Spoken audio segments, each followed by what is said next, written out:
ይህ ዲደብሊው ነው። ዲደብሊው ከመሃል አውሮፓ በየዕለቱ የሚያሰራጨውን ዝግጅት ማሰማት ይጀምራል። ዕለተ እሁድ ሐምሌ 19 ቀን 2018 ዓ.ም ጤና ይስጥልን አድማጮቻችን። ከዶይቼ ቬለ ከቦን የቀጥታ ስርጭት ስቱዲዮ እነሆ ስርጭታችን ጀመረ። አብራችሁን ቆዩ። ስርጭታችን የሚደመጥባቸውን አማራጭ የማድመጫ መስመሮች ላስታውሳችሁ። በሳተላይት ላይ ነው የምንገኘው። ኢትዮ ሳት ላይ በኤንኤስኤስ 12 በ10985.0 ሜጋ ሄርዝ ሆሪዞንታል DW 08 ብላችሁ ብትፈልጉ ታገኙናላችሁ። ትራንስፖንደሩ MEH 01 ወይም ደግሞ EAH 01 ላይ ነው። በኢንተርኔት ለምትከታተሉን አድማጮቻችን DW አማሪክ መገኛ አድራሻችን ነው። በአፕሊኬሽን ላይ ልታገኙን ትችላላችሁ። የዕለቱ ስርጭታችን እንደተለመደው የዓለም ዜናን በማስደመጥ ነው የሚጀምረው። ፀሐይ ጫኔ የዕለቱ ተረኛ ናት። ዝግጅቷን አጠናቃ ትጠብቃችኋለች። ከዓለም ዜና ቀጥሎ የሚስተናገደው ሳምንታዊው የንወያይ መሰናዷችን ሰዓቱን ጠብቆ ይስተናግዳል። ዝግጅቱ በዛሬው መሰናዶ ኢትዮጵያ ለዓመታት የጠበቀችው ሀገራዊ ምክክር ወዴት በሚል ርዕስ ያወያየውን ዝግጅት ያስደምጣል። በመስተንግዶ ታምራት ዲንሳ አብሬያችሁ ቆያለሁ። አብሮነታችሁ ከኛ ጋር እንዲሆን ከወዲሁ ጋብዛለሁ። አሁን የዓለም ዜናን እናስቀድም። ፀሐይ ጫኔ የዲደብሊው ዜና እናሰማለን። በቅድሚያም ርዕሶቹን። ከባድ የአየር ንብረት መዛባት የሚያስከትለው ሱፐር ኤልኒኖ በአፍሪካ ሀገራት ላይ ከ10 እስከ 20 ቢሊዮን ዶላር የሚደርስ የኢኮኖሚ ጉዳት ሊያደርስ እንደሚችል የአፍሪቃ ልማት ባንክ አስጠነቀቀ።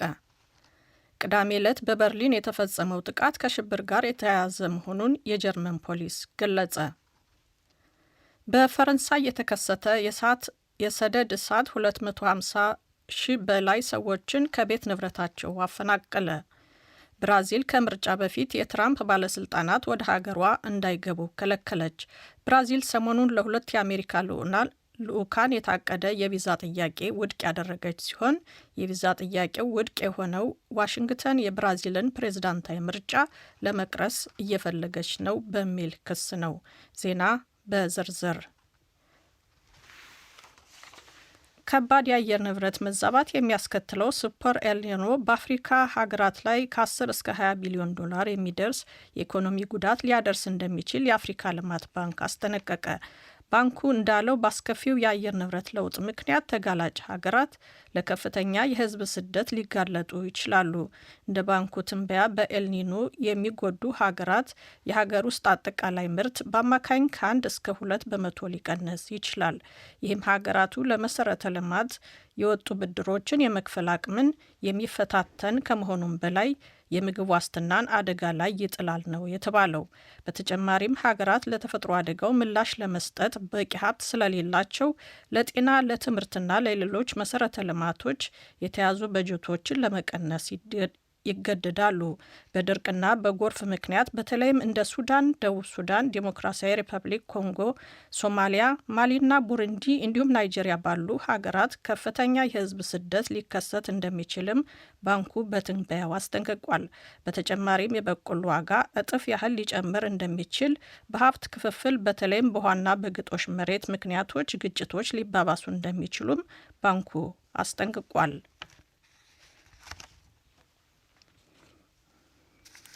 በርሊን ከተማ ውስጥ ትናንት ቅዳሜ የተፈጸመ ጥቃት ከሽብር ጋር የሚያያዝ መሆኑን የጀርመን ፖሊስ ገለጸ። እንደ አሶሺየትድ ፕሬስ ዘገባ ቅዳሜ ጧት አንድ ነጭ ተሽከርካሪ በማዕከላዊ በርሊን ቲርጋርተን ፓርክ ደቡባዊ አቅጣጫ ከዛፍ ጋር ከመላተሙ በፊት ሆን ተብሎ ሰዎችን ገጭቷል። ፖሊስ ሰዎች ተሽከርካሪውን ትተው ከቦታው ሲሸሹም በርካታ ሰዎች በጩቤ ቆስለዋል ብሏል። የአደጋ ጊዜ አገልግሎቶች አንድ ሴት መሞቷልና ሌሎች 29 ሰዎች መቁሰላቸውን ተናግረዋል። ከእነዚህም ውስጥ 3ቱ ለሕይወት አስጊ የሆነ ጉዳት ደርሶባቸዋል። ፖሊስ ዛሬ እንዳስታወቀው ጥቃቱን አድርሷል ተብሎ የተጠረጠረው ግለሰብ አክራሪ የእስልምና ቡድን ደጋፊ መሆኑን የሚጠቁሙ ምልክቶች እንዳሉ ተናግሯል። የጀርመን መገናኛ ዘዴዎች ደግሞ የወንጀል ክስ የተመሰረተበት የእስላማዊ መንግስት ወይም IS ቡድን ደጋፊ እንደነበር ዘግበዋል። ጥቃቱ ጥቃቱን በማድረስ የተጠረጠረው ትውልደ ሊባኖሳዊ እስካሁን በቁጥጥር ስር አልዋለም። ግለሰቡን በቁጥጥር ስር ለመዋል ማስታወቂያ እያስነገሩ ያሉት ባለስልጣናት ግለሰቡ የታጠቀ ሊሆን እንደሚችል ሕዝቡ ጥንቃቄ እንዲያደርግ አስጠንቅቀዋል። ጥቃቱ የተፈጸመው ትናንት ቅዳሜ በአውሮፓ በሚካሄደው ፕራይድ በተባለው የተመሳሳይ ጾታ አፍቃሪዎች ዝግጅት አንዱ በሆነውና በርሊን ውስጥ በተዘጋጀው የክሪስቶፈር ስትሪት ዴይ የተባለው ዝግጅት ላይ ነው። ጥቃቱ ወቅትም ጥቅም ላይ የዋለው ተሽከርካሪ የበርሊን ሰሌዳ ቁጥር ያለው ሲሆን ምርመራ እየተደረገበት መሆኑን ዘገባው አመልክቷል። እንደ ዘገባው በዝግጅቱ በመቶዎች የሚቆጠሩ ሰዎች የታደሙ ሲሆን ከጥቃቱ በኋላ ዝግጅቱ ተቋርጧል። ይህ ዶቼ ቬለ ዲደብሊው ነው። በፈረንሳይ በተከሰተ የሰደድ እሳት 250 ሺህ በላይ ሰዎች ከቤት ንብረታቸው ተፈናቅለዋል። በደቡብ ምዕራብ ፈረንሳይ የተከሰተው ኃይለኛ የሰደድ እሳት እሁድ ዕለት 55 ሺህ ሰዎች ቤታቸውን እንዲለቁ አስገድዷል። ይህም በአንድ ክልል ብቻ ከቤታቸው የተፈናቀሉትን ሰዎች ቁጥር ወደ 220 ሺህ አሳድጓል። በሌላዋ የፈረንሳይ ግዛት በላንደስ ደቡባዊ አቅጣጫ ደግሞ የተቀጣጠለው እሳት በዚህ ሳምንት ብቻ 36 ሺህ ሰዎችን ለቀው እንዲወጡ አስገድዷል። ይህም በአጠቃላይ በደቡብ ፈረንሳይ በአደጋው የተፈናቀሉትን ሰዎች ቁጥር ከ250 ሺህ በላይ ማድረሱን አጃንስ ፍራንስ ፕሬስ ዘግቧል። እንደ ዘገባው ኃይለኛ ነፋስና ደረቅ የአየር ሁኔታ የተከሰተውን የሰደድ እሳት ለመቆጣጠር የሚደረገውን ጥረት አስቸጋሪ አድርጎታል። የፈረንሳይ የሀገር ውስጥ ሚኒስትር ዛሬ እንደገለጹት ሁኔታው አሁንም በጣም አስቸጋሪ ነው ብለዋል። በሌላ በኩል በአጎራባች ስፔንም በሀገሪቱ ምስራቃዊ የባህር ዳርቻ ላይ በእሳት አደጋ ዜጎቿ ተፈናቅለዋል። በስፔን ማድሪድና ቫሌንሺያ ክልል በ10 ሺዎች የሚቆጠሩ ሰዎች ከቤታቸው ተፈናቅለዋል። ቅዳሜ ለ4 ሰዓታት በቆየው በቫሌንሲያ ማኒስ በተከሰተው የእሳት ቃጠሎም አንድ ሰው መሞቱን የአካባቢው ባለስልጣናት አስታውቀዋል። ይህም በስፔን ከቅርብ ጊዜ ከተከሰቱት አደጋዎች የመጀመሪያ ሞት መመዝገቡን ዘገባው አመልክቷል። የሮማ ካቶሊክ ርዕሰ ሊቃነ ጳጳስ ሊዮ በአሰቃቂው የሰደድ እሳት ሰለባ ለሆኑ ሰዎች ጸሎት እንዲደረግ ጥሪ አቅርበዋል። ብራዚል ከምርጫ በፊት የትራምፕ ባለስልጣናት ወደ ሀገሯ እንዳይገቡ ከለከለች። አሶሺየትድ ፕሬስ እንደዘገበው ብራዚል በመጪው ጥቅምት ወር ከሚካሄደው ፕሬዝዳንታዊ ምርጫ በፊት ወደ ሀገሪቱ ለመጓዝ የሞከሩ 2 የዩናይትድ ስቴትስ ባለስልጣናትን ቪዛ ከልክላለች።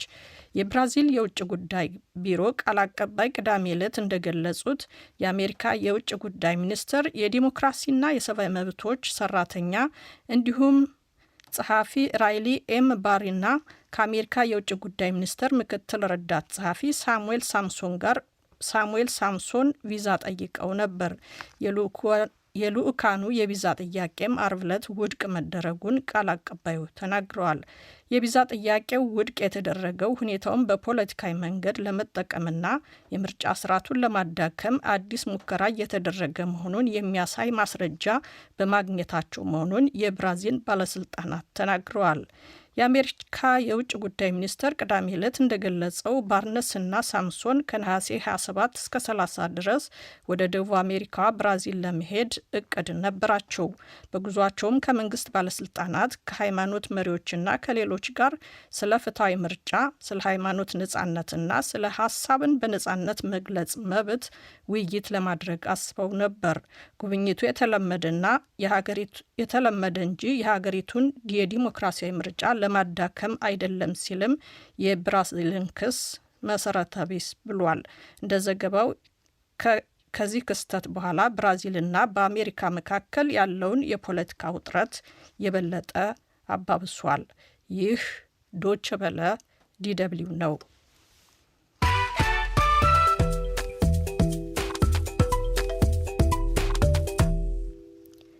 ዜናውን ከማጠናቀቃችን በፊት ዋና ዋናዎቹን ላስታውሳችሁ። ከባድ የአየር ንብረት መዛባት የሚያስከትለው ሱፐር ኤልኒኖ በአፍሪካ ሀገራት ላይ ከ10 እስከ 20 ቢሊዮን ዶላር የሚደርስ የኢኮኖሚ ጉዳት ሊያደርስ እንደሚችል የአፍሪካ ልማት ባንክ አስጠነቀቀ። ቅዳሜ ዕለት በበርሊን የተፈጸመው ጥቃት ከሽብር ጋር የሚያያዝ መሆኑን የጀርመን ፖሊስ ገለጸ። በፈረንሳይ የተከሰተ የሰደድ እሳት ከ250 ሺህ በላይ ሰዎችን ከቤት ንብረታቸው አፈናቀለ።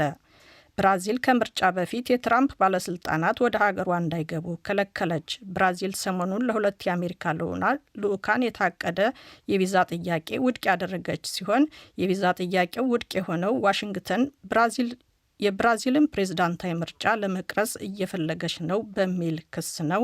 ዜናው አበቃ። ለዓለም ዋና ዋና ዜና ፀሐይ ጫኔን አመሰግናለሁ። አድማጮቻችን በመከታተል ላይ የምትገኙት ከዶይቼ ቬለ የሚተላለፍላችሁን የዕለተ እሁድ የቀጥታ ስርጭታችንን ነው። በቀጥታ ስርጭታችን ተከታዩን የአየር ሰዓት የሚረከበው ሳምንታዊው የንወያይ መሰናዷችን ነው። የዕለቱ የንወያይ መሰናዷችን ኢትዮጵያ ለዓመታት የጠበቀችው ሀገራዊ ምክክር ወዴት በሚል ርዕስ ያወያየውን መሰናዶ ነው የያዘው።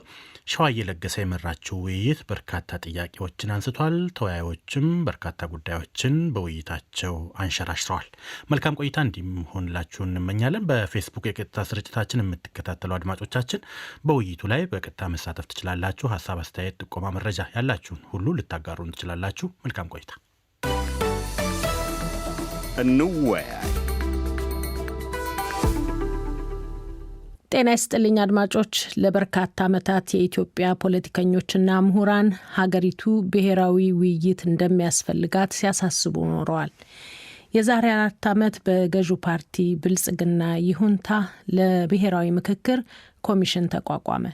ኮሚሽኑ የመናገር ነጻነትን የሚያከብር ገለልተኛ ተቋም ስለመሆኑ ቢገልጽም ከመነሻው በዚህ ጉዳይ ጥያቄ ያነሷሉ። ብዙዎች ደግሞ ተስፋ ጥለውበት ዘልቀዋል። ኮሚሽኑ የመነጋገሪያ አጀንዳዎችን ሲያሰባስብ ዓመታትን አስቆጥሮ ሐምሌ 8 ቀን 2018 ዓ.ም ምክክሩን በይፋ ጀምሯል። ለ30 ቀናት እንደሚቀጥልም ገልጿል። ከመላ አገሪቱና ከውጭ የመረጣቸው 4000 ተሰብሳቢዎችም ከ120 ሚሊዮን በላይ በሚገመተው የሀገሪቱ ሕዝብ ወሳኝ ጉዳዮች ላይ እየተነጋገሩ ነው። ሆኖም የፖለቲካ አቋም ልዩነት ወደ ሌላ አቅጣጫ የገፋቸውን ያላካተተ ምክክር እንዴት መፍትሄ ያመጣል?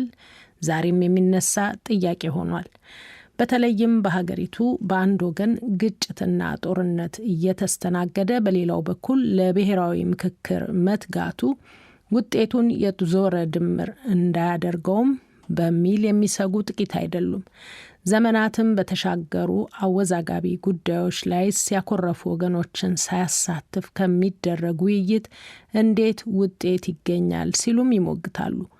ሀገራዊ ምክክሩን እውን ለማድረግ የፈሰሰው ጉልበትና ሀብት አልቦ ፍሬ እንዳይቀር መላ እንዲፈለግም ያሳስባሉ። የዕለቱ እንወያይ ኢትዮጵያ ለዓመታት የጠበቀችው ብሔራዊ ውይይት ወዴት ሲል ይጠይቃል። እንግዶችን ጋብዘናል። እንግዶቻችንን በቅድሚያ ራሳችሁን እንድታስተዋውቁ እድል ልስጥ። ወይዘሪት ምስጥረ ከእርሶ ልጀምር። አመሰግናለሁ። ምስጥረ ስላሴ ታምራት እባላለሁ። የኢትዮጵያ ሕዝባዊ አብዮታዊ ፓርቲ ኢህአፓ ዋና ጸሐፊ ነኝ። አመሰግናለሁ። አቶ ባይሳ ዋቆያ እባላለሁ። ቀድሞ የተባበሩት መንግስታት ድርጅት ሰራተኛ ነበርኩ። ዓለም አቀፍ ሕግ ባለሙያ፣ አሁን ጡረተኛ ነኝ። አመሰግናለሁ። ዶክተር ፍጹም።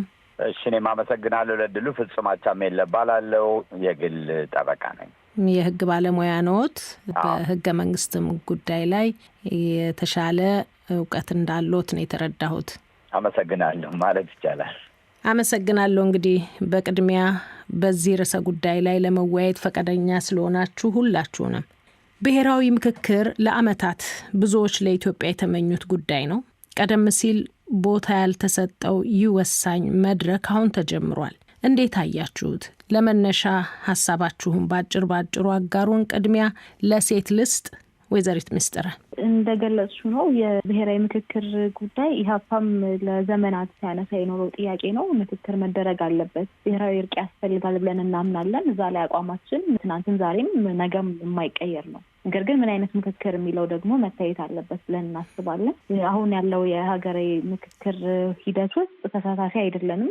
ለተወሰኑ ጊዜያት ከተሳተፍን በኋላ ይስተካከላል፣ ውስጥ ሆኖ ሂደቱን ማስተካከል ይሻላል በሚል ተስፋ ነበር ውስጥ የነበርነው። ግን በፍጹም ሊሻሻል ባለመቻሉ ብዙ የምናነሳቸው አካታችነት፣ ራሱን መምራትስ ይችላል ወይ፣ ጣልቃ ገብነት የለውም ከሚሉ ጥያቄዎች ጀምሮ መመካከርስ ያለባቸው እነማን ናቸው፣ እውነት እነዛ አካላት እየተመካከሩ ነው ወይ የሚሉ መሰረታዊ ጥያቄዎችን በማንሳት አብዛኛው መልስ ኦልሞስት ሁሉም ሊባል በሚችል ሁኔታ አሉታዊ በመሆኑ በሂደቱ ውስጥ እየተሳተፍን አይደለም።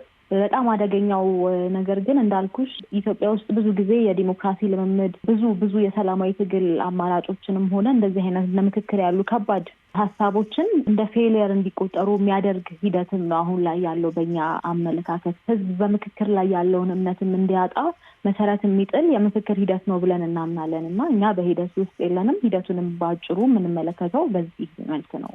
መልካም። አቶ ባይሳ እርሶስ እንዴት ያዩታል? ምክክሩ ሁልጊዜም አስፈላጊ ነው። ይሄ መቼም ፖለቲካ ባህላችን ስላልፈቀደ ወይም ስላለመድ ነው ንግግርን ወይም ምክክርን እንደ አጀንዳ አድርገን አንወስደውም እንጂ ምንጊዜም ተመራጩ ብሔራዊ ምክክር ነው። ግን ይሄ ብሔራዊ ምክክር የሚባል ነገር ዛሬ ኢትዮጵያ ውስጥ የሚካሄደው በጣም እንግዳ በሆነ መንገድ ነው። ለምንድን? አንድም ኢትዮጵያ ውስጥ ያልተለመደ ነገር ነው። ሰዎች አይመካከሩም። በፖለቲካ ደረጃ ማለት ነው። ሁሉም የኔ ይበልጣል፣ የኔ ካንተ ይሻላል ነው የጉልበት እንትን ነው እንጂ እንደዚህ ሰው ተስማምቶ በአንድ አጀንዳ ወይ በተለያዩ አጀንዳዎች ለማውራት ተብሎ መሰብሰቡ በጣም ጥሩ ነው። እኔ ምንም እክሉ አይታየኝም፣ ግን ይዘቱን አላውቅም። እነማን ተሰበሰቡ፣ እነማን አወሩ፣ ምን ሊያወሩ ነው ምለውን እኔ አንድ ተጨባጭ ማስረጃ አለኝ። የኮሚሽኖቹ የተቋቋሙበት ማንዴታቸውን ያውቃለሁ። ምን እንደምጠበቅባቸው፣ ምን ማድረግ እንዳለባቸው አውቃለሁ።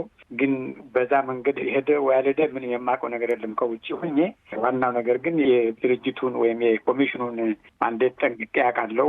የሚነበብ ነው፣ ሁሉም ሊያውቅ የሚችል ነው እና በዛ መንገድ ሄዶ ስራ ላይ ውላል ብዬ አስባለሁ። አመሰግናለሁ። ዶክተር ፍጹም የእርስዎን ሀሳብ እንስማ። መቼም የአንድ ሀገር ልጆች ተሰባስበው ስለ ሀገራቸው መምከር፣ በጠረጴዛ ዙሪያ መምከር መልካም ጅምር ነው። በፕሪንሲፕል ደረጃ መልካም ነገር ነው። በጠመንጃ ችግርን ከመፍታት መሰባሰቡ የአንድን ሀገር የፖለቲካ ባህል ከፍ ያደርገዋል። በፕሪንሲፕል ደረጃ ግን ይሄ ስብስብ እንግዲህ 4 ዓመት የፈጀ ነው። ወደ 4,000 ሰዎች ከተለያየ ቦታ ተሰባስበዋል። የመንግስት ካድሬዎች አሉበት እንዳየነው በፎቶግራፍም በዜናም እንደሰማ ነው። አሁን አንዳንድ የመንግስት የተሾሙ የኮሚሽን አባላትም ጣልቃ እየተገባብን ነው ብሎ መግለጫ የሰጡትንም ሰምተናል። ግን አሁን የኔ ፍርሃት ምንድን ነው? እንደዚህ የተሰበሰበው ማህበረሰብ በዛ ውስጥ ያሉትን ጀኒውን ሰዎች ስራ የሚያጠለሽ ነገር ከጠቅላይ ሚኒስትሩም ሆነ ከአንዳንድ የክልል አስተዳዳሪዎች ማለት እንደነ ኦሮሚያ ክልል አስተዳዳሪዎች ከላዩ ላይ እየቸለሱበት ያለ ይመስለኛል። ምክንያቱም ይሄን አርጉ፣ ይሄን አታርጉ፣ ስለዚህ ጉዳይ ብቻ ነው የምንወያየው ምናምን የሚል አጀንዳ መቆለፍ ነገር እንዳለ እናያለን እና ከዚህ አንጻር ችግር ይታየኛል። በዛ ላይ ደግሞ የዚህን ሀገር ብዙ አመት ችግር እንዴት ነው በአንድ ወር ውስጥ መፍታት የሚቻለው? ከአንድ ወርስ በኋላ መንግስት በኋላ መጥቶ ደግሞ ይኸው እነዚህን ተሰባስበው እንዲህ ወስነዋል የሚል እሱ የተቆጣጠረው አጀንዳ ሊመጣ አይችልም ወይ የሚል ስጋት አለኝ እንጂ በፕሪንሲፕል ደረጃ በጠረጴዛ ዙሪያ የሀገርን ጉዳይ መምከር እኔ እዛ ላይ ምንም ችግር የለብኝም። መልካም። እንግዲህ የምክክሩ ኮሚሽኑ ከተመሰረተ ጀምሮ ተቃውሞ የሚያሰሙ ኃይላት በተደጋጋሚ የሚያነሱት የኮሚሽኑን ገለልተኝነትና የሂደቱን ሁሉን አካታችነት መሆኑ ይታወቃል። እርሶም ሊያነሱት ሞክረዋል። አሁን ዶክተር ፍጹም ጥርጣሬውን ነው አጉልተው ያወጡት። በዚህ ላይ ምን ይላሉ? ድጋሜ ወደ እርሶ ነው የምመለሰው።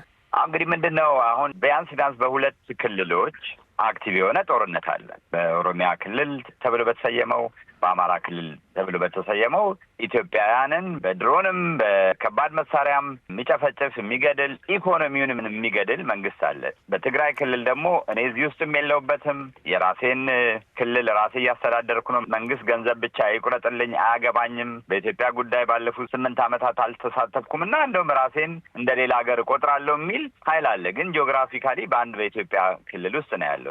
እነዛንም ለማምጣት ይሄንን ምክክር ኮሚሽኑን ዛሬ ስብሰባ ከመቅጠር ይልቅ 4000 ሰዎች ከተለያየ ቦታ አምጥቶ ከመቅጠር ይልቅ ከነዚህ ነፍጥም አንስተው የተዋጉ ነገም ነፍጥ እናነሳለን የሚሉ ኃይሎች ጋር መንግስት ለምንድን ነው ሆደ ሰፊ ሆኖ ከእነሱ ጋር ተነጋግሮ በውጪ አሸማጋዮች በኩል አድርጎ ያንን መፍትሄ ካገኘ በኋላ ወደዚህኛው ወደ ምክክር ኮሚሽኑ ቢሄድ አይሻልም ወይ? ምክንያቱም ይሄ ምክክር ኮሚሽን የሚያወጣው መግለጫም ነገ ከነገ ወዲያ እንደዚህ ተስማምተናል በቃ ይሄ ነው ብሎ መስከረም ላይ ለሚሰበሰበው ፓርላማ የሚያቀርበው ተጠያቂነቱ ለፓርላማው ስለሆነ የሚያቀርበው ነገር ተአማኒነት አይኖረውም እና ይሄንን ነገር ታጥቦ ጭቃ ይሆናል የሚል ስጋት ነው ያለኝ። ከዚህ ጋር ደግሞ የተያያዘ ምንድን ነው ጠቅላይ ሚኒስትሩ ሰሞኑንም ባለፉት 4 ዓመታት ይሄ ኮሚሽን ከተቋቋመ በኋላ ደግሞ ያመጡት እንደዚህ አይነት ነገር ኮሚሽኑ አያገባውም፣ እንደዚህ አይነት ነገር ኮሚሽኑ አያገባውም፣ እንደዚህ አይነት ነገር ኮሚሽኑ አያገባውም ብለው አጀንዳ ሰጥተዋል። ሰሞኑን ደግሞ ከሚወጡ መግለጫዎች አንዳንድ እዛ ውስጥ ካሉ ሰዎች የምናገኘው ኢንፎርሜሽን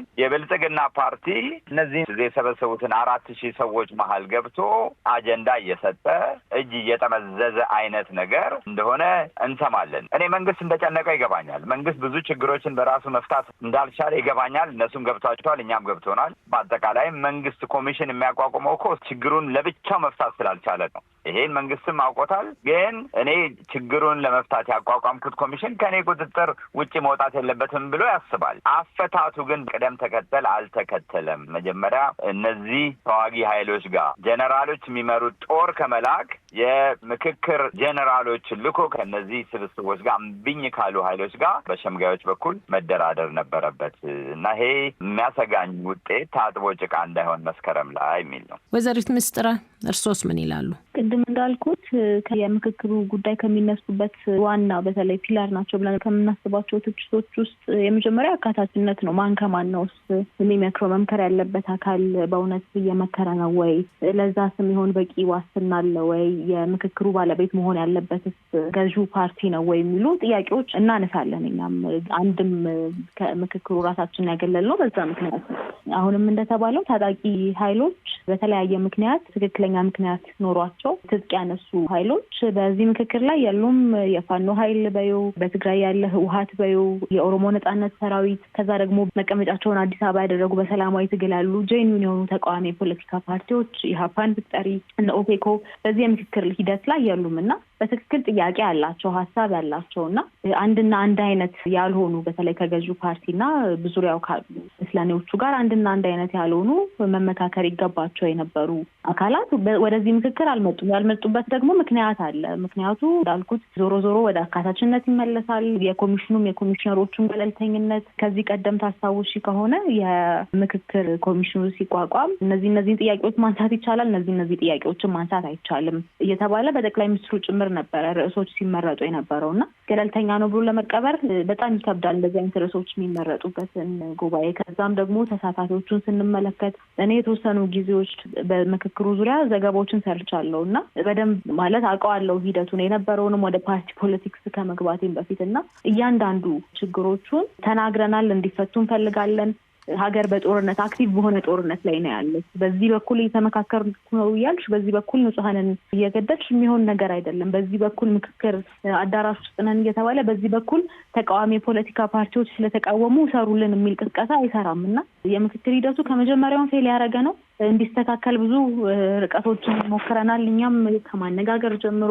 ምክንያቱም የምክክር ሂደት በአጠቃላይ ፌል እንዲያደርግ አይደለም የምንፈልገው። ምክክር ያስፈልጋል ብለን ለረጅም ጊዜ ስንጠይቅ የነበረው የራሳችንም ጥያቄ ስለሆነ ምክክሩ ደግሞ እንደዚህ ፌሊየር አሳይቶ በኋላ በህዝብ ዘንድ ስለ ምክክር ደግሞ ያለው ተአማኒነት እንደ አብዛኛው የሰላማዊ ትግል አማራጮች፣ የዲሞክራሲ መርሆችና ሌሎች ጉዳዮች እውቅና እንዲነፈግ አንፈልግም። አጠቃላይ የምክክር ሁኔታ ይሄንን የምክክር ሂደት አይደለም እያልኩ ያለው እና ያ ፌሊየር እንዳያጋጥም እንችለውን አድርገናል። እኛ ግን እንዳልኩሽ መመካከር ያለባቸው አካላት ከተቃዋሚ የፖለቲካ ፓርቲዎች ጀምረሽ የህብረተሰብ ክፍሎች፣ በትጥቅ ትግል ላይ የሚገኙ ወገኖች ያሉበትን በዚህ የምክክር ሂደት እና እርስ በርስ የሚደረግ በፓርቲውን በብልጽግና ፓርቲና በምስለኔዎቹ መካከል እንዲሁም በአንድ ፓርቲ አባላት መካከል የሚደረግ ንግግር ወይም የተራዘመ አዳራሽ ስብሰባ ልንለው እንችል ይሆናል እንጂ በፍጹም ኢትዮጵያ እየመከረች ነው የሚያስብል ደረጃ ላይ ያለ የምክክር ሂደት አይደለም አሁን በጠቀስኳቸው ምክንያቶች። መልካም። አቶ ባይሳ የተለየ ሀሳብ አለዎት?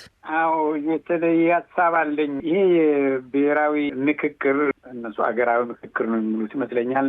ትንሽ የአንደርስታንድ ችግሩ አለ። አንድም በኢትዮጵያ ታሪክ ውስጥ ተደርጎ የማይታወቅ ነገር ነው። ሁለተኛ ይህንን ብሔራዊ ምክክር ስራውን የጀመረው መንግስት አልነበር። ለ2 ዓመታት ያህል መንግስት ተቀብሎት ወደ ፓርላማ ከመውሰዱ በፊት 8 የሚሆኑ ድርጅቶች ከዛ ውስጥ አንድ ብቻ መንግስታዊ አካል የነበረ የሰላም ሚኒስቴር እና የኢትዮጵያ ፖለቲካ ፓርቲዎች ጽህፈት ቤት ካውንስሉ ተወካዮቹን ልኮ እንዳሁም ብዙ ስብሰባ ይካሄድ የነበረው በኢትዮጵያ ፖለቲካ ፓርቲዎች ጽህፈት ቤት ውስጥ ኮቪድ እስከመጣ ድረስ ለ2 ዓመት ማይንድ በተባለ ፕላትፎርም ስር ሲካሄድ ቆይቶ ማይንድ ኦል ኢንክሉሲቭ ናሽናል ዳያሎግ 2 ዓመት የተሰራበት ከውጭም ኤክስፐርቶች መጥተው ከሳውዝ አፍሪካ በተለይ አስታውሳኔም ተካፋይ ስለነበርኩ ነው የምነግራችሁ። ለ2 ዓመት ተሰርቶ ዶክመንቱ መጨረሻ ላይ ኢምፕሊሜንት ሊያደርግ ግዴታ ያለበት መንግስት ስለሆነ ለምንድን ነው እዛ ዶክመንቶች ውስጥ የተካተቱት እንቅስቃሴዎች በሙሉ የመንግስት ድጋፍ ይጠይቃሉ።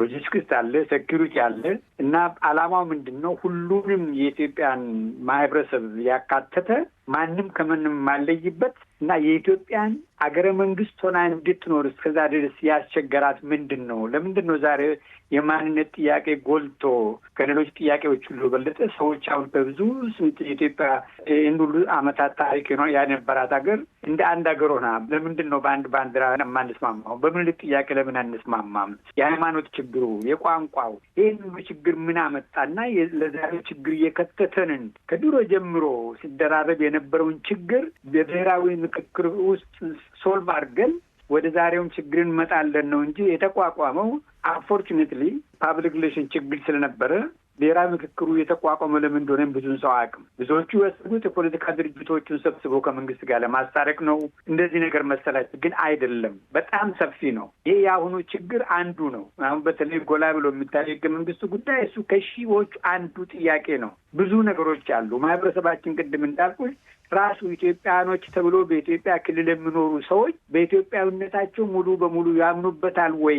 ይህ ደግሞ እንዳይሆን ያደረገው ምንድን ነው? ይህንን ማህበረሰባዊ ቀውሱን ይህ ነቀርሳውን ወደ ውስጥ ገብተን ለማየት ነው የነገር መጀመረው። ኋላ ኦፍኮርስ ኮሚሽነሮቹ ሲቋቋሙ መንግስት የበላይነቱን ወሰደ። መሆን ያልነበረበት ነገር ነው። የበላይነቱንም ወስዶ ራሱ አቅጣጫ ሰጪ ሆኖ በመምጣት እኔ በግሌ የማምንበት ኮሚሽኖቹ በተጠበቀው መልክ ኢንዲፔንደንት ነው ይሄዱ አልመሰለኝም። በተለይ አሁን ደግሞ እየተካሄደ ያለው እኔ አሁን ውጭ ያለሁት ኢትዮጵያ ውስጥ አይደለሁም፣ ግን ለብዙ ጊዜ ኢትዮጵያ ውስጥ ከቅርብ ስከታተል ሂደቱን በግሌ ነው። ይሄኔ ተሳትቼ ሊሆን ይችላል። በእኔ እምነት ለ2 ዓመት ከሰራንባቸው በኋላ አጀንዳዎቹ ላይ መንግስት አሳልፈን ከሰጠን በኋላ በግሌ ከዛ ፕሮሰስ ለመውጣት መረጥኩ። ምክንያቱም አምኖት 100% ሹር ዛሬም ቢሆን ሁሉን አቀፍ ነው ወይ? ሁሉን አቀፍ ሲሉ እንደ ኦላ እና ፋኖን አይደለም። ይሄ አንድ ኤሌመንት ናቸው። እነዚህ የማህበራዊ ችግሮቻችን ነው ይሄ ነገር ማይበረበት እነሱ አንዱ ችግር ናቸው ከብዙ መቶ ችግሮች። እነዚህ መጥቶ ቢካፈሉ ተብሎ ነው። ኦፍኮርስ በጣም ቀላሉ ነገር ይሄንን እኔ ብሔራዊ ምክክርም የሚያስፈልግ አይደለም። አገር ውስጥ የእርስ በርስ ግጭት ነው። የኦነግ ሰራዊትም የፋኖም የትግራይም ሰራዊቶች ጥያቄ ያላቸው ጥያቄያቸው ትክክል ሁን አይሁን የምታውቀው ደግሞ በንግግር ነው። ይህ ንግግር ደግሞ ሁለቱንም ፓርቲ ይመለከታል። የሰላም ጥያቄ ነው። መንግስት ብቻ አይደለም። ግን መንግስት የመጀመሪያውን እርምጃ ወስዶ ሰዎቹ ጋር ደርሶ ለሰላም ድርድር መዘጋጀት አለበት ነው እንጂ ብሔራዊ ምክክር ኮሚሽኑ አጀንዳው በጣም ሰፊ ነው። በእነዚህ ላይ ተወሰነ አይደለም ለማለት ነው። አመሰግናለሁ። እንግዲህ እርስዎ እንዳሉት አሁን የብዙዎች ጥያቄ ነው። ለመሆኑ ብሔራዊ ምክክር ወይም ውይይት የሚለውን ጽንሰ ሀሳብ ምን ያህል ህዝቡ ተረድቶታል የሚለው ጥያቄ አለ ነው። ዶክተር ፍጹም እርስዎ ምን ይላሉ? በዚህ ላይ ግልጽ ነው ወይ? ኢትዮጵያን እንግዲህ አሁን ቀደም ብሎ የተናገሩት አቶ ባይሳም እንዳሉት ኢትዮጵያን በግዳጅ ኢትዮጵያውያን አልሆንም፣ ግን በሀገራቸው ጉዳይ እንዴት ነው መሄድ ያለብን? ይሄንን ሁሉ አየን። ንጉሱ መጡ፣ ሄዱ። የመንግስቱ ኃይለማርያም መንግስት መጣ፣ ሄደ። ወያኔ የሚመራው የኢህአዴግ መንግስት ነበረ። ሪፎርም አድርጎ ራሱን አመጣ። ይሄን ሁሉ አየን እና በከራም አይተናል፣ ብዙ ነገርም አይተናልና እንዴት እንቀጥል የሚል ጄኒውን የሆነ ኢትዮጵያውያን እነዚህ ከኛ አብራክ የወጡ ልጆች ናቸው። እንግዲህ ይሄንን ሁሉ ደጉንም መጥፎውንም ያመጡብና እንዴት ነው የምንቀጥለው አንዴና ለመጨረሻ ጊዜ ብሎ መምከር ጄኒውን የሆነ ነገር መኖሩ ይሄንን ማንም ሰው የሚጠላ አይደለም። ኢትዮጵያን ኦፖርቹኒቲ ተሰጧቸው ግልጽ በግልጽ ቢነጋገሩ ጥሩ ነው እና ይሄ ከሆነ አላማው ግን በዚህ ሁኔታ አልነበረም መካሄድ ያለበት። አሁን እኔ አልነበርኩም ይሄ ኮሚሽን ኢኒሼት ሲደረግ፣ ግን አሁን ቀደም ብሎ የተናገሩት ግለሰብ ኢንተንቱን እንደሚያውቁት አስረድተውናል። ይሄ ከሆነ ግን እርሳቸውም እንዳሉት መንግስት ጠልፎ አጀንዳውን ወሰደ የበላይ ሆነ የሚለውን ነገር እንድናስብ እያደረገን አሁን ያለው ማለት ነው። እኔ ከእርሳቸው ጋር የሚያስማማኝ ነገር ይሄ ነው አንደኛ። ሁለተኛ የሚያስማማኝ ነገር እነዚህ የነፍጥ ያነሱ ሰዎች አንደኛው ኮምፖነንት ሊሆን ይችላል የችግሩ፣ ግን ሌሎችም ነገሮች አሉ በሀገራችን ላይ እና ይሄን ነገር ሶልቭ አድርገን ወደፊት እንደ ህዝብ እርስ በርስ ተሳስበን ወንድማማችነትን፣ የሀገር ልጅነትን፣ የሀገራችንን ሉዓላዊነት ጠብቀን ተማምነን ነው ባንዋደድም ግን ተከባብረን እንዴት እንቀጥል ሶልቭ እናርግ የሚለውን ነገር መነጋገር በጣም በጣም ተገቢ ነገር ነው። ግን አሰራሩ፣ አካሄዱ፣ እዚህ ውስጥ የሚሳተፉ ሰዎች እነማን ናቸው እና መንግስትስ ከዚህ ላይ እየጠበቀ ያለው እንደ ድመት ምንድን ነው የሚለውን እንድንጠይቅ ያደርገናል። እያየን ነው የመንግስትን እንቅስቃሴና የመንግስት ጣልቃ ገብነት ሳይኖርበት ኢትዮጵያን የራሱን ሽማግሌዎች የራሱን ተመካካሪዎች በነጻ መርጠው በኋላ ውጤትም ሲያመጡ ልጆቻቸውን ተቆጥተው ያንን የሚያንምተው ብለው በሉ አሁን በቃ ለአንዴና ለመጨረሻ ጊዜ እንምከር፣ አዲስ ሪፐብሊክ እንመስርት፣ አዲስ ሀገር እንመስርት፣ የአዲስ ሀገር ህጎችን እናውጣ እና ቢያንስ ለሚቀጥለው 20፣ 30፣ 50 ዓመት ችግራችንን ለሚቀጥለው ትውልድ ሳናስተላልፍ እንፍታ በሚል እሳቤ ነው እንግዲህ አንድ እንደዚህ አይነት ትልቅ ሴቲንግ መሆን ያለበት። ያ የሆነ አይደለም እና መስከረም ላይ የምናየውም ውጤት አሁን እኛ እዚህ ቲዎሬቲካሊ የምናወራውን ነገር አያመጣልንም። ፖለቲካ ፓርቲዎች የህዝብ ነጸብራቆች ናቸው። የእነሱም ፍላጎት መካተት አለበት። እነዚህ አማጽያኖችም የእነሱም ፍላጎት አለ መካተት አለበት። ግን እነዚህ ፖለቲካ ፓርቲዎች የሚሆን አማጽያን ሁሉ የህዝቡን ሙሉ ለሙሉ አጀንዳ ይዛሉ ማለት አይቻልም። እነሱንም ደግሞ ኤክስክሉድ ማድረግ አይቻልም። መልካም እንግዲህ ብሔራዊ ውይይት ያስፈልጋል የሚለው ብዙሃኑ የሚስማማበት ነው። እናንተም እያነሳችሁት ያለ ሀሳብ ነው። አካሄዱ ላይ ነው ግን አሁን ሁሉም ጥያቄ የሚያነሳው ኢህአፓ፣ ኦነግ፣ ኦነሰ፣ ኦብነግ፣ ኦፌኮ እነሱን ሁሉ ጨምሮ የተለያዩ ፓርቲዎች እንደ ፖለቲካ የጊዜ መግዣና ህዝብን ማማለያ አድርገው ሲተቹት ነው የሚደመጠው። ግን አንድ ጥያቄ አለ። ባልተሞከረ ጉዳይ ጥርጣሬው ከየት መጣ? ለምሳሌ ይሄን አይነት ጥያቄ የሚያነሱ አሉ። ወይዘሪት ምስጥረ የእናንተ ፓርቲ ደጋግሞ ጥርጣሬውን ሲያንጸባርቅ ነበርና ከየት መጣ ይሄ ጥርጣሬ?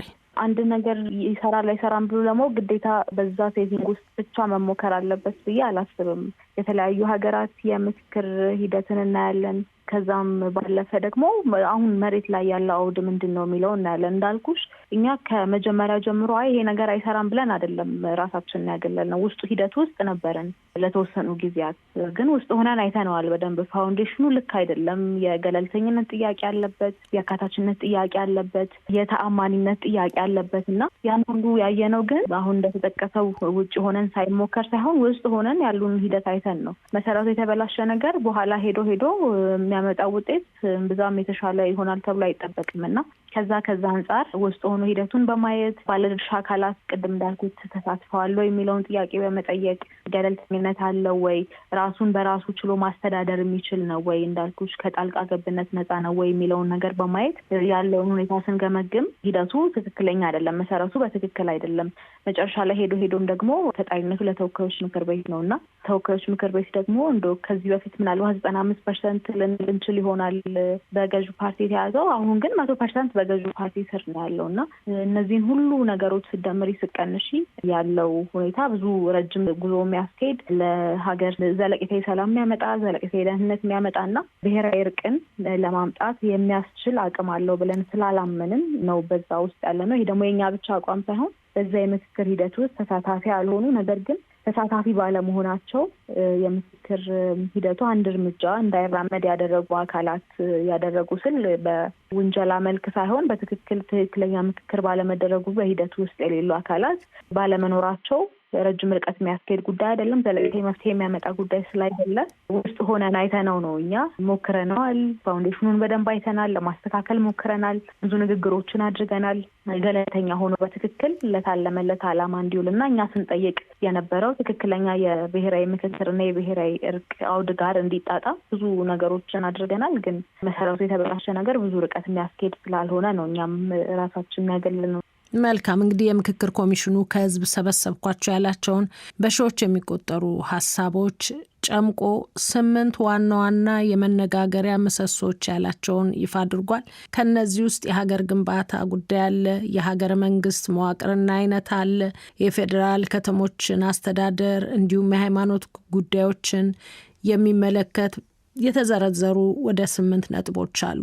በተለይ የመጀመሪያዎቹ 2 ነጥቦች ህገ መንግስቱን የሚነኩ ናቸውና ከዚህ ቀደም የነበረው ውዝግብ አንዱ ህገ መንግስቱ ላይ በጋራ አልመከርንም የሚል ነው።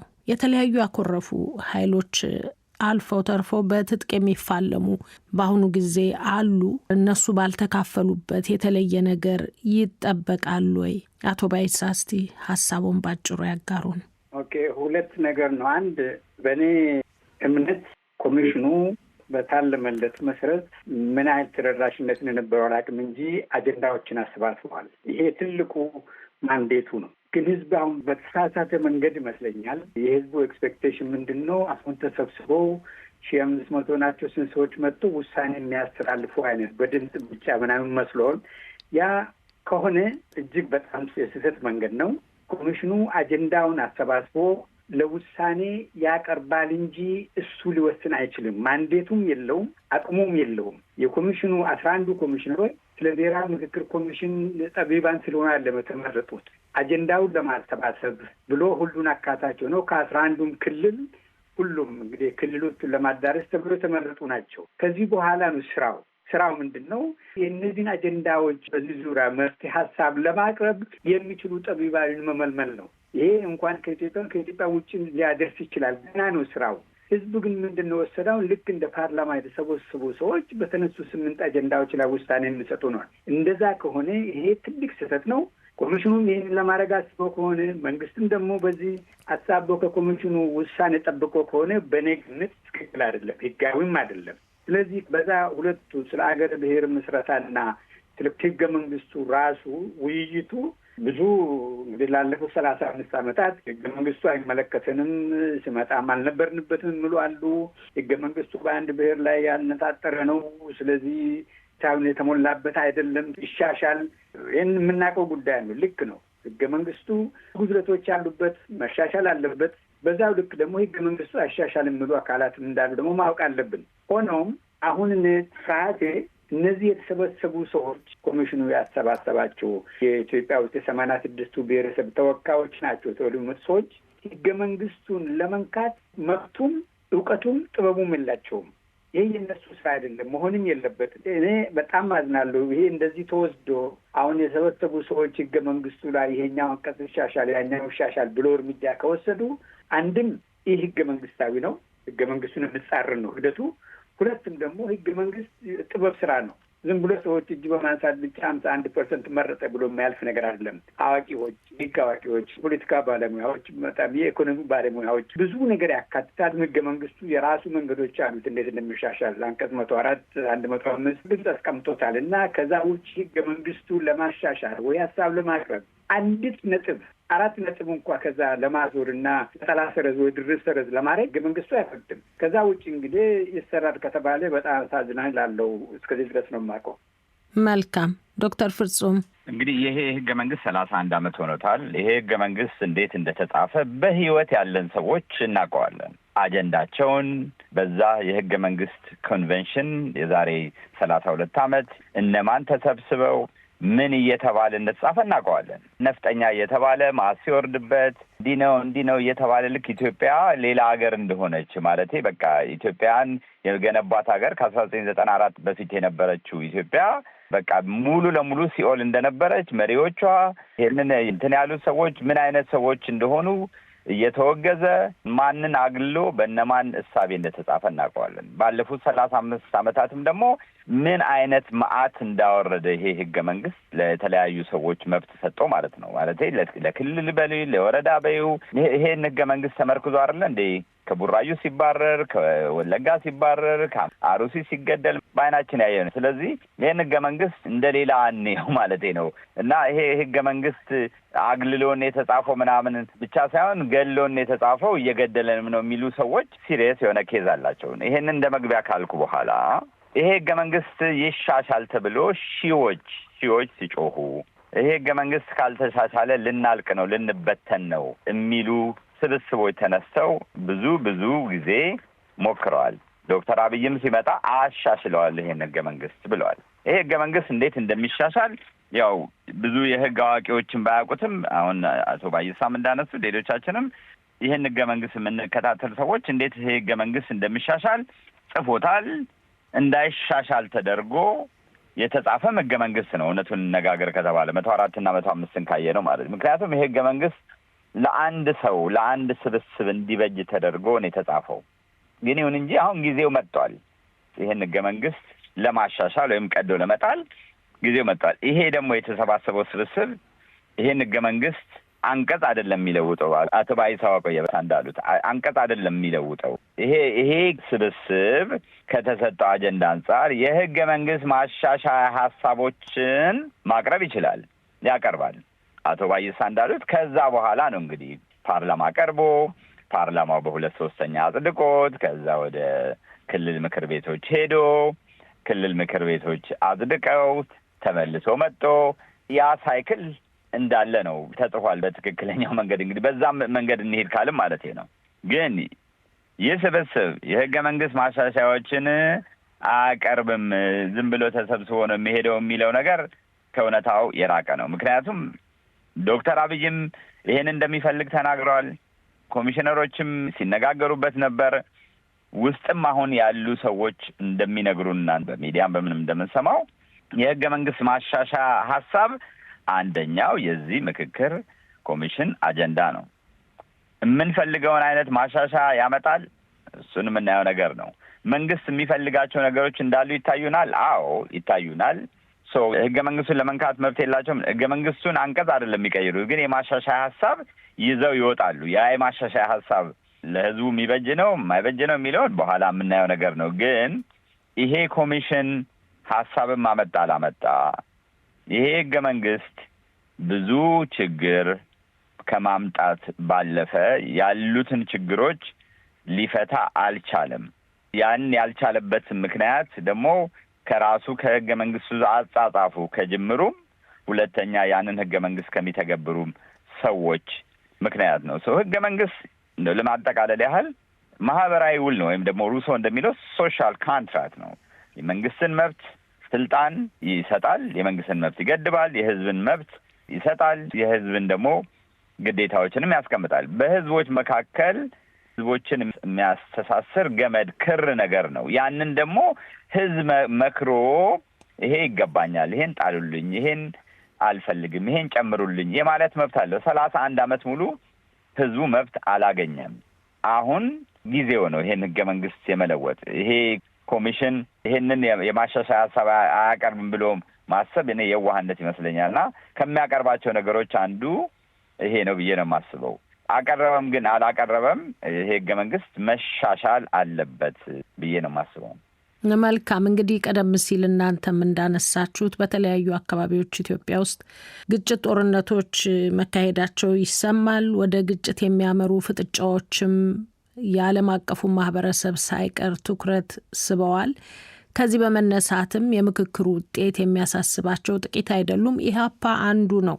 ወይዘሪት ምስጥረ፣ ኢትዮጵያ ውስጥ ግጭት አይደለም አክቲቭ ዋር ነው ያለው በአብዛኛው የኢትዮጵያ አካባቢ፣ በአማራ ክልል፣ በኦሮሚያ፣ አሁን ደግሞ እንዳለፈው ሁሉ በትግራይ ላይ ያለው ሁኔታም በጣም እያሰጋ እንደሆነ እኛም ገልጸናል በተደጋጋሚና ቅድም እንዳልኩት እነዚህን ጥያቄ ኖሯቸው መሳሪያ ያነሱ አካላት ጉዳይ ችላ ብሎ የሚደረግ ምክክር የትም ሊደርስ የሚችል አይደለም። ጦርነትም አስቆሙ ሰላም ያመጣል የሚል ነገር የለም። ምክንያቱም አክቲቭ ዋር ነው። በዚህ በኩል ንጹሐን ይገደላሉ። ትናንት እንኳን ገዳም ተደብድቧል በአማራ ክልል። እኛም ባገኘነው መረጃ መሰረት እንግዲህ ምክክር ላይ ናቸው እነዚህ ሰዎችና ምክክሩ ስለምንድን ነው ሁሉ ብለናል። እኛ ምክክሩ ንጹሐንን ስለመግደል ነው ወይ የሚል ራሱ ጥያቄ እንዲፈጠርብን ነው የሚያደርገው። በአንድ በኩል እየተመካከረን ነው ብለው ቅድም እንዳልኩት በአንድ በኩል ንጹሐን እየተገደሉ፣ በሌላ በኩል የፖለቲካ ተቃዋሚዎች ይታሰሩ እየተባሉ እየተቀሰቀሰ በተመካካሪዎቹ በዚህ አይነት ምክክር የትም የሚደርስ አይደለምና ውጤት ሊኖረው ይችል ይሆናል። ግን በፍጹም እርግጠኛ የምናገረው አዎንታዊ ውጤት አይኖረውም፣ ወይም ትክክለኛ የምክክር ሂደት ሊያስገኛቸው ይገባል የሚባሉ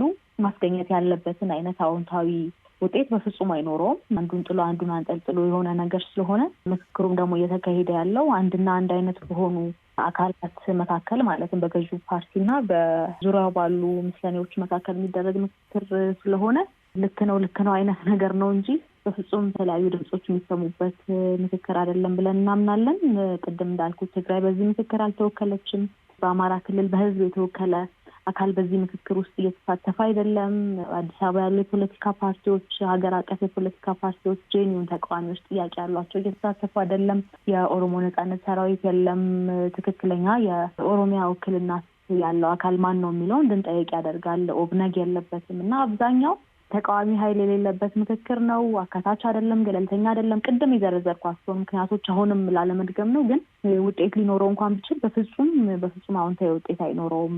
ዞሮ በዜሮ ማባዛት ነው ሂደቱን። እንደውም ለምክክር ያለንን ሁኔታ በማበዛባትና የምክክርን አስፈላጊነት በህዝቡ ውስጥ ጥያቄ እንዲፈጠር በማድረግ ወደ ኔጌቲቭም ሊመልሰን የሚችል ነገር ነው እንጂ በጣም ውጤት የለውም ከተባለ ነው ዜሮ ውስጥ የሚገባው። ወደ ኔጌቲቭ የሚመልስ በጣም አደገኛ የሆነ አካሄድ ነው እየተሄደ ያለው ብለን እናምናለን። መሬት ላይ ያለውን ሀቅ ስናየው በቴሌቪዥን እንደሚባለው ኢትዮጵያ እየመከረች ነው የሚል አንዳችም እምነት የለንም። መሬት ላይ ያለው እውነት የሚያሳየው እሱን አድርግ። መልካም እንግዲህ በሌሎች ሀገራት የተደረጉ ምክክሮች አሉ። የእነሱን ተሞክሮ አያይዞ ከኛ ጋር ለማገናኘት እንዴት ነው መመዘን የሚቻለው? አቶ ባይሳ የብዙ ሀገራትን ተሞክሮ ስናይ ነበር። እኛም እንደነገርኩሽ በዛ በ2 ዓመት ጊዜ ውስጥ የአብዛኛው ሀገር ብሔራዊ ኮሚሽን አስፈላጊነቱ ታምኖበት የተቋቋሙትና ሲሰሩም የነበሩት ተፋላሚዎች ነበሩ።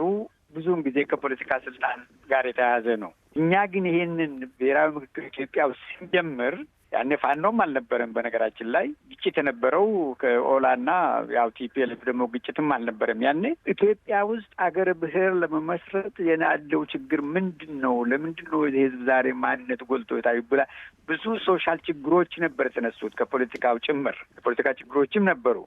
ስለዚህ አሁን ታጣቂ ኃይላት ስላልተካፈሉበት ብቻ የሚባለው ብሔራዊ ኮሚሽኑ ሲቋቋም ከታጣቂ ኃይሎች ጋር ብቻ ለማውራት አይደለም። ለማውራትም አጀንዳ ውስጥ is one of the millions of አጀንዳ አይተም ውስጥ ነው ብሔራዊ ምክክር ኮሚሽኑ በኢትዮጵያ ደረጃ ነው። በሌላ ሀገር በቀላሉ ብዙ ሀገሮች ተሳክተዋል። የተሳካውን ደግሞ የፖለቲካ ጥያቄ ስለሆነ የፖለቲካ ጥያቄ ደግሞ የፖለቲካ ስልጣን ብቻ አከፋፍለ ሶልቭ ማድረግ ትችላለህ። እኛ ግን ከዛ የከፋ ነው። በብዙ ነገር ላይ በታሪክ አንስማማም። ብዙ ነገሮች የማያስማሙን ነገሮች አሉ እና እነዚህ ደግሞ ውለውም አድረው ተደራርበው ለሀገሪቷ ችግር ስለፈጠሩ እነዚህን ነገር ለመፍታት እንዴት እናድርግ ተብሎ ነው የተጀመረው ኦሪጂናሉ። ዛሬ አሁን ብዙ አንፎርቹኔትሊ በህገ መንግስቱ ዙሪያ የሚወራው በነገራችን ላይ ኮሬክት አድርግና ወንድሜ ዶክተር ፍጹም እኔ ያልኩት ይሄ ብሔራዊ ምክክር ህገ መንግስት ማሻሻያ ሀሳብ ማቅረባችን ሳይሆን የሚገደበው ህገ መንግስት ማሻሻያውን ሀሳብ በማቅረቡ ብቻ ላይ ነው። ከዛ በላይ ሊሄድ አይችልም ነው ያልኩት እና እንደዛ ይታወቅልኝ። ምክንያቱም ህገ መንግስት ማሻሻያ ሀሳብ ከህዝብ ሰብስቧል። ግዴታም ነው ማቅረብ። ከ8ቱም አጀንዳ አይተሞች አንዱ ነው። ሀሳብ ሲሰጥም ደግሞ ማጆሪቲ ህዝብ ለምሳሌ ይሄ እንዲሻሻል ፈለገ፣ በዚህ ጥያቄ ላይ ይሄ እንዲሆን ፈለገ ብሎ ማቅረብ ነው። ደህና አንቀጽ 104 ላይ በህገ መንግስቱ 104 በኩል ይሄዳል እንጂ ይሄ ግዴታውም ነው ማቅረብ አለበት። እንድታወቅልኝ ይፈልጋለሁ እና ይሄኛው በዚህ አሁን ባለበት ሁኔታ እውነቱን ለመናገር እኔ ትንሽ ፐሲሚስቶኛለሁ። ምክንያቱም አንደርስታንዲንጉ ራሱ ገና ነው። እኛ ስለ ኢትዮጵያ ደረጃ ብሔራዊ ምክክርን ዝም ብለን በፖለቲካ ግጭቶች በጦርነቱ ብቻ ነው የወሰንነው።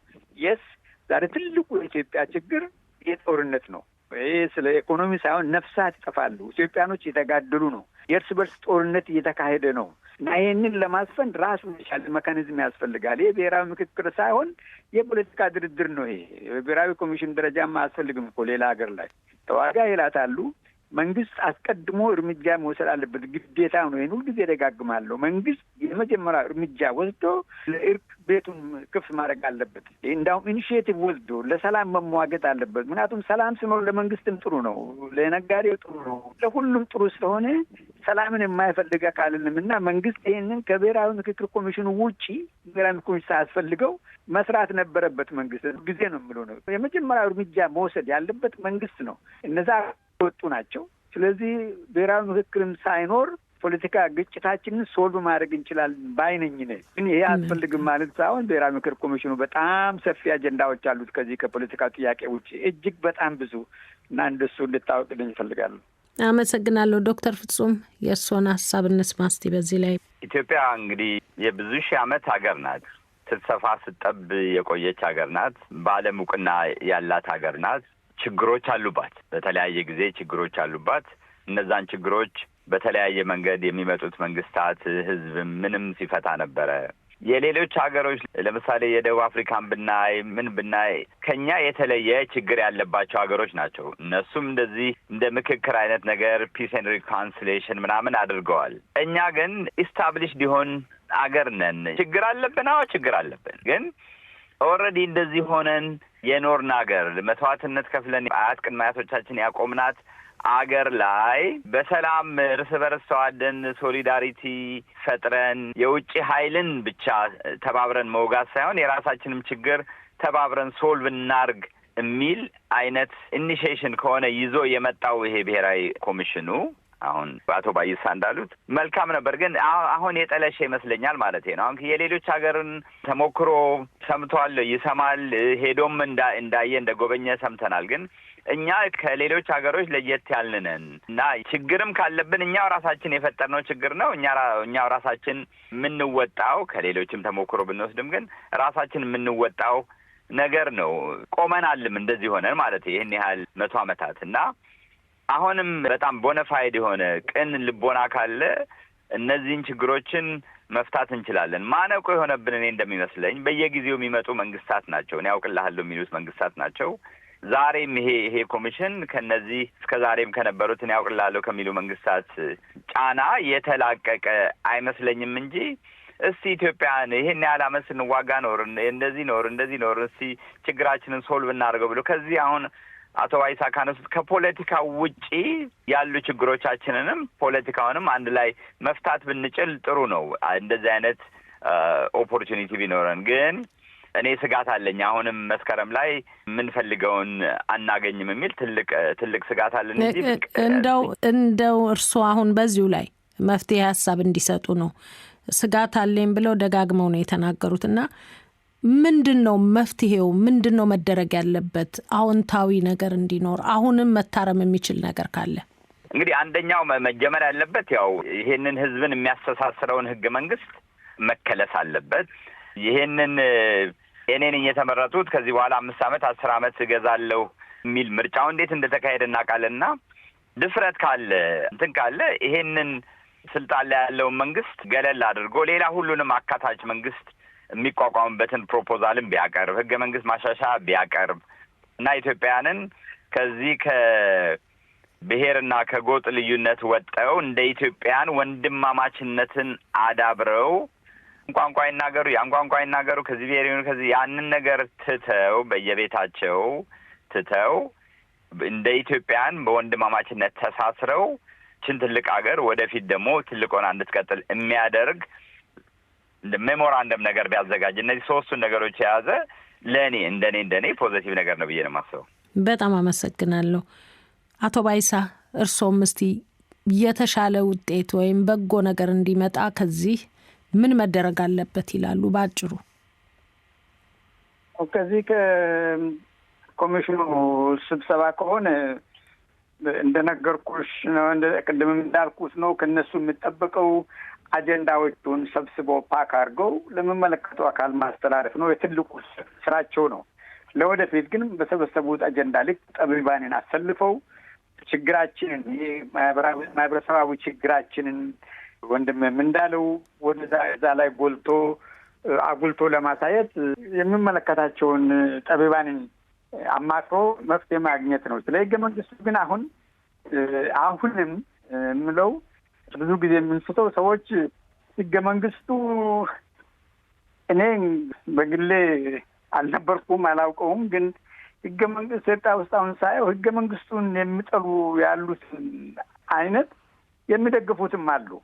ስለዚህ ይሄ ነገር ዝም ብሎ ህገ መንግስቱ እንደዚህ መጥፎ ነው እየወሰለቅ ማለት ሌላው ደግሞ የለም አይነካም የሚለው አካል ስላለ ይሄን ሁለቱን ሀሳብ አግባብቶ በውይይት በምክክር ምንድን ነው ጉዳቱ፣ ምን ጠቀመ፣ ማንን ጎዳ፣ ጉዳቱስ ምን አይነት ነው፣ እንዴት ደግሞ ሰልቬጅ እናድርግ ይሄንን ጉዳት ብሎ በምክክር መፍታት ነው እንጂ አሁንም እንዳለ ሁኔታ ባለፈው ጊዜ ህዝቦች አልተካፈልንበትም ብለው እንዳሉት አሁንም ደግሞ አልተካፈልንበትም የሚሉ ሰዎች ይፈጠራሉ።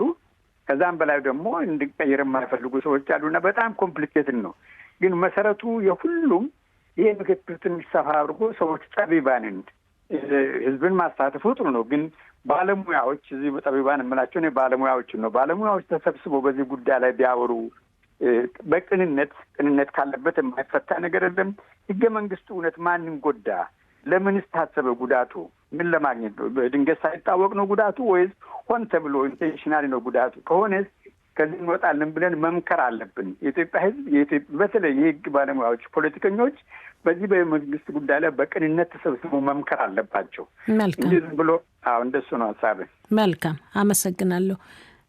ወይዘሪት ምስጥረ የመፍትሄ ሀሳብ በዚህ የምክክር ኮሚሽን የሚመጣ አዎንታዊ ለውጥ አለ ብለን አናስብም። ምክክር ግን ለሀገር እንደሚያስፈልግ እናምናለን። እኛም ለዘመናት ስንጠይቀው የነበረ ጥያቄ ነው እንደ ፓርቲ።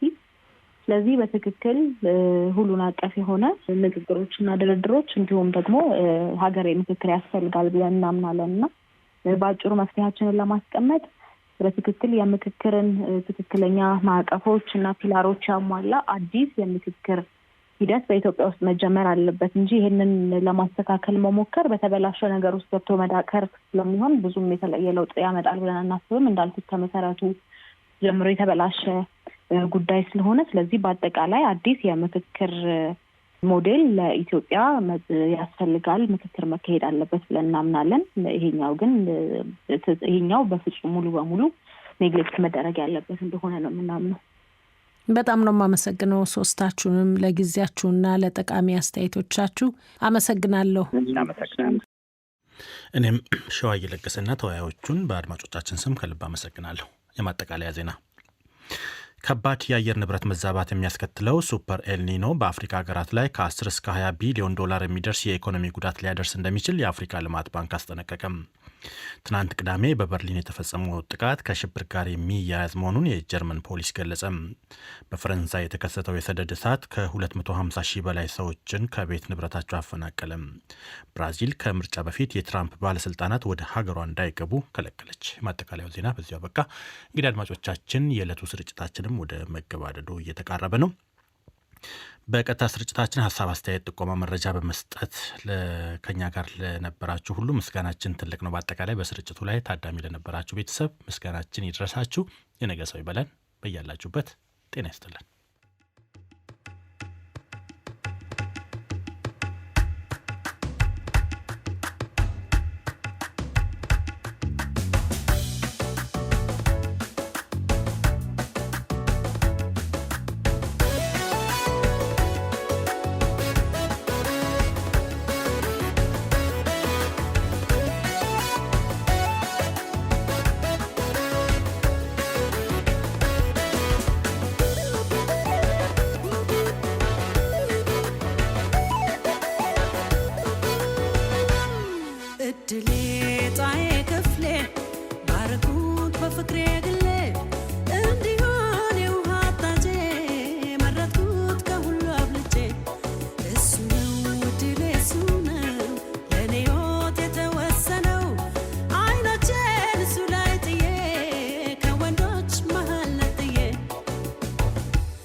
ዲደብሊው ነገም በተለመደው ሰዓት እንደምትጠብቁት ተስፋ አደርጋል።